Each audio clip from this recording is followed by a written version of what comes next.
Assalamualaikum warahmatullahi wabarakatuh teman-teman semuanya. Pernahkah kalian memperhatikan bagaimana penataan ruang di kampus kita? Mulai dari ruang kelas, ruang dosen, hingga perpustakaan. Semuanya memiliki susunan yang teratur.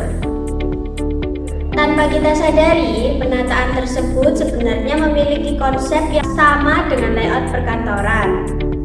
Dalam dunia kerja, layout sangat penting karena berpengaruh terhadap kenyamanan, efisien, dan produktivitas. Nah, dalam video ini kita akan membahas secara lengkap tentang pengertian, jenis-jenis, fungsi, serta contoh penerapan layout perkantoran yang bisa kita temukan langsung di dalam lingkungan kampus. Yuk kita mulai! Layout perkantoran adalah pengaturan atau tata letak ruang kerja, peralatan kantor, serta tenaga kerja dalam satu organisasi agar pekerjaan dapat berjalan secara efektif dan efisien. Penataan ini tidak dilakukan secara sembarangan, tetapi harus mempertimbangkan berbagai hal seperti alur kerja, komunikasi, kenyamanan, dan penggunaan ruang. Dengan layout yang baik, pekerjaan menjadi lebih cepat selesai, komunikasi antar pegawai menjadi lebih lancar, dan suasana kerja menjadi lebih nyaman. Tujuan utama dari layout perkantoran adalah untuk menciptakan lingkungan kerja yang efektif dan juga efisien. Selain itu, layout juga bertujuan untuk menghemat penggunaan ruang, mempermudah pengawasan kerja, meningkatkan kenyamanan pegawai, serta memperlancar alur pekerjaan dari satu bagian ke bagian lainnya. Jika layout disusun dengan baik, maka pekerjaan akan terasa lebih ringan dan terorganisasi. Nah, jenis layout pertama adalah layout terbuka atau open office. Pada layout ini, tidak terdapat sekat antar pegawai sehingga semua orang berada dalam satu ruangan yang sama. Contoh yang bisa kita lihat di kampus adalah ruang kelas di mana mahasiswa duduk bersama tanpa adanya pembatas satu sama lain. Kelebihan dari layout ini adalah memudahkan komunikasi dan kerjasama tim. Mahasiswa dapat berdiskusi secara langsung tanpa hambatan. Namun, layout ini juga memiliki kekurangan, yaitu tingkat kebisingan yang lebih tinggi sehingga dapat mengganggu konsentrasi satu sama lain. Nah, jenis yang kedua adalah layout tertutup atau closed office. Layout ini menggunakan ruang-ruang terpisah yang biasanya dibatasi oleh dinding atau sekat permanen. Contohnya adalah ruang dosen dan ruang tata usaha di kampus. Kelebihan dari layout ini adalah memberikan privasi dan meningkatkan konsentrasi kerja.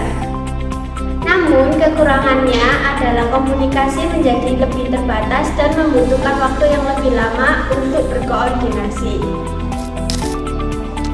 Jenis selanjutnya adalah layout kombinasi. Layout ini merupakan gabungan antara layout terbuka dan juga tertutup. Di perpustakaan, misalnya terdapat area terbuka untuk diskusi dan juga ruang khusus untuk belajar secara individu. Layout kombinasi ini banyak digunakan karena lebih fleksibel dan dapat menyesuaikan kebutuhan pengguna. Sebelum menjelaskan fungsi dan juga manfaat, saya akan menjelaskan layout perkantoran secara singkat.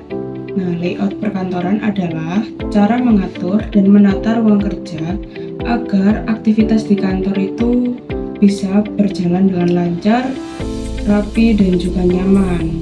Jadi, bukan hanya sekedar menempatkan meja dan kursi aja, tapi juga memperhatikan alur kerja antar bagian. Salah satu fungsinya itu untuk meningkatkan efisiensi kerja. Dengan penataan yang baik, karyawan itu bisa bekerja dengan lebih baik dan juga lebih cepat. Karena jarak struktur antar bagian itu udah diatur dengan tepat dan nggak membuang waktu. Selain itu, layout juga berpengaruh pada kenyamanan kerja. Ruangan yang tertata rapi, memiliki pencahayaan yang cukup bagus, dan nggak sempit, itu bakalan membuat kenyamanan jadi lebih baik lah. Karyawan itu bisa jadi lebih fokus. Layout perkantoran juga membantu dalam memaksimalkan penggunaan ruang. Setiap bagian itu bisa dimanfaatkan dengan optimal tanpa terlihat penuh atau berantakan. Tak kalah penting, layout juga dapat memperlancar komunikasi dan juga koordinasi antar karyawan. Dengan posisi yang tepat, interaksi jadi lebih mudah, pekerjaan bisa diselesaikan dengan lebih cepat.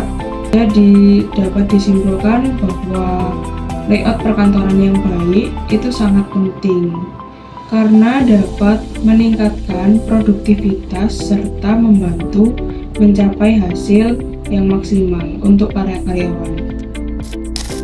Dari pembahasan ini, kita dapat menyimpulkan bahwa konsep layout perkantoran itu sangat penting di dalam kantor. Ini juga dapat menunjang keberhasilan suatu organisasi. Menariknya, konsep ini juga bisa kita temukan dan pelajari langsung di lingkungan kampus. Dengan memahami layout perkantoran, kita akan lebih siap menghadapi dunia kerja di masa depan. Sekian dari video kami. Mohon maaf bila ada kesalahan kata dan kekurangan dari video kami. Wassalamualaikum warahmatullahi wabarakatuh. Terima kasih yang sudah menonton dari awal sampai akhir. Selamatnya sudah acuh tadi. Terima kasih dan jumpa lagi.